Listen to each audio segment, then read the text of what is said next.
Todas as palavras de Torá são para o Nishmat da senhora Ivora, Bat Júlia, e que com isso possamos ficar cada vez mais fortes nesses dias que, após Yom Kippur, que possa toda essa força, Shabbat com Yom Kippur, como traz uma série de Shabbat, uma série que fala da importância do Shabbat Yom Kippur, que a gente possa ter escola para todo o ano.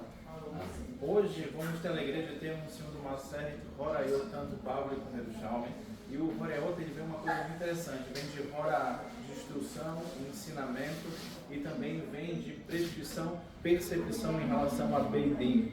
Então, em relação a Horayot, nós temos tanto do aramaico como do hebraico, que Horá é instrução e conhecimento, mas a gente tem um Yud, e esse Yud é um Emes, assim traz o Kafam Tawil, que nada sem Hashem pode ter um conhecimento que perdura, mas como fala o Chacham, se tiver o dedo, a mão, o Yad, como fala o Rambam, esse conhecimento ele perdura de geração em geração, e assim traz o próprio Abba Shaul, Ben Zion, e por isso que o costume dos Sefaradim em relação ao Sium, no final a gente vai preservar esse costume que é da Yeshiva Porat Yosef, é fazer um Kadish de Rabbanan a Israel, diferente do Kadish que a gente já tem, que é uma tradição de Vilnius, da Lituânia, para poder preservar os costumes que são tão importantes dentro do Am Israel.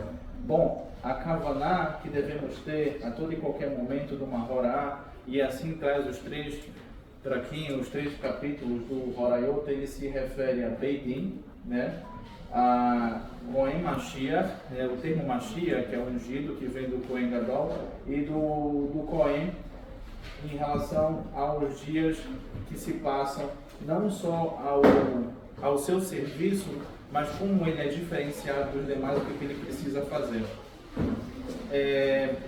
Um dado muito interessante, o Beidim, e essa é a opinião do Ramba, que também é a opinião do Hazon Ish.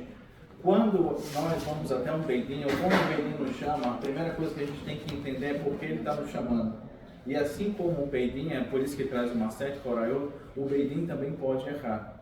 E todos nós somos humanos, então por causa disso, a ideia, a percepção do Hazon Ish é tentar entender o que está acontecendo e não aceitar o Din sem tentar conversar. Entretanto, se o Beidim continuar com essa força, a gente tem que entender que ou a gente não tem o conhecimento necessário do Beidim, ou a gente pode tentar procurar um outro Beidim. Entretanto, se um outro Beidim, os outros Dayanim, forem falar a respeito desse Beidim a favor, ou até o nosso Mori Korah, que é o nosso mestre, também falar a favor desse Beidim, então a gente também, nós temos que ter, temos que ser anavim, temos que ter essa humildade também, aceitar, acatar, que é também o malachá, de poder aceitar.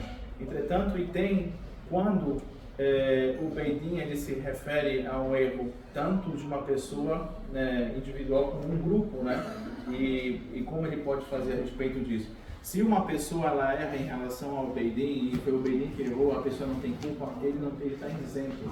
Nos 7 céus assim traz, ele não tem nenhum problema em relação a isso. Agora o interessante esse Maseret, aliás, esses Masertot, o Maseret que é Bábila, ele tem exatamente 14 páginas, que é 14 Amremes, e o nosso Chacham Yosef Chaim de Bagdá, ele traz que nós temos que trazer sempre Remezim.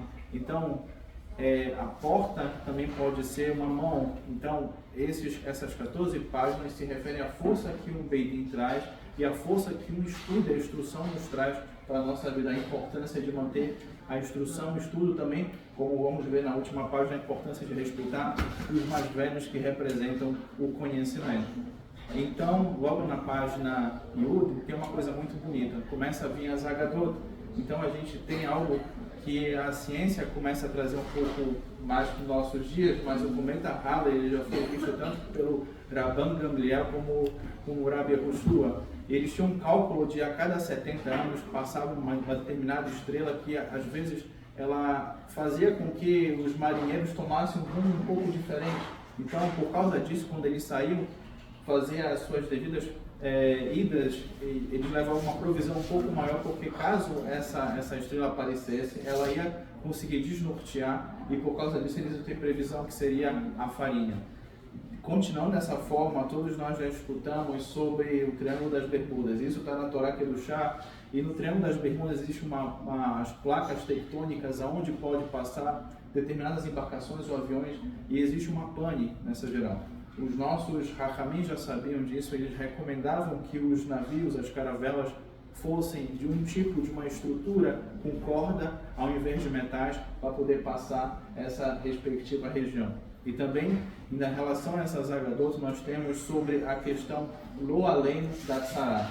A tzará é uma doença espiritual que pode vir a ocorrer, assim a gente traz inclusive na Parashá Kedushá, mas essa tzará ela pode vir ou por mérito da pessoa, que é uma coisa muito interessante. O Rebbe de Lubavitch fala que alguma tzarot que vem na nossa vida para fazer o bem, por isso a pessoa descobre que tem tzará na casa, ela quebra e consegue encontrar tesouros, etc., dinheiro. Ou também pode ser porque ela precisa se voltar para o Criador, a importância de fazer teshuvá, e logo a tzará ela cai. Ou vem também por um processo que do além alguém fez alguma coisa, e se Kadosh Baruch Hu permitiu que isso fosse feito, é exatamente também para esse processo de teshuvatando da pessoa, e como da outra pessoa que fez, para entender que em outro Vivador não existe nada além do Boreolam. Bom, o interessante dessas Agadot é entender que tudo isso tem a ver com a nossa emuná e com a nossa fé. No Maseret Yerushalmi, e para fazer um parêntese, o Yerushalmi, diferente do Bavli, ele sempre começa com a letra Aleph, diferente do Bavli, começa com B. Por quê? Porque nós temos um Mussar aqui. Sempre na vida, o Bavli traz que a gente tem que desenvolver Midot para poder ter e receber essa Horá, essa instrução, esse conhecimento.